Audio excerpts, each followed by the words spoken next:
নিজে যদি খাবার বানাতে পারি তাহলে কি আর দোকান দিয়ে কিনে খেতে লাগে। কালকে বিয়ালির ডালটা ভিজিয়ে রেখেছিলাম, আজকে আমি বেটে এই যে বড়া ভেজে নিলাম, দই বড়া বানাবো। ভাজা হয়ে গেল, এবার তুলে নিচ্ছি। দই বড়াটা ভেজে আমি এখানে নুন জলে এই যে 5 মিনিটের মতন ভিজিয়ে রেখেছিলাম, দেখো কত সুন্দর নরম হয়েছে। এবার এখান থেকে আমি জলটা ছেঁকে নেব।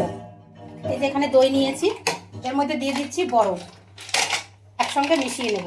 এখানে আমি মশলা ভেজে নিয়েছি, ধনে আর 2টো শুকনো লঙ্কা আর জিরে ভেজে গুঁড়ো করে নিয়েছি। এই যে এখানটায় আছে চাটনি, তেঁতুলের চাটনি, যে এটা আছে ধনেপাতার চাটনি।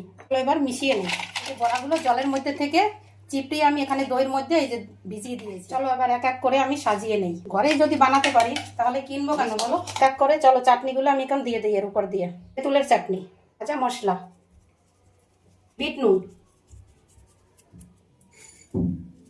ঝুরি ভাজা মানে ভুজিয়া যেটাকে বলে, তৈরি হয়ে গেল কম সময়ের মধ্যে ঘরোয়া তৈরি স্বাস্থ্যকর খাবার দই বড়া।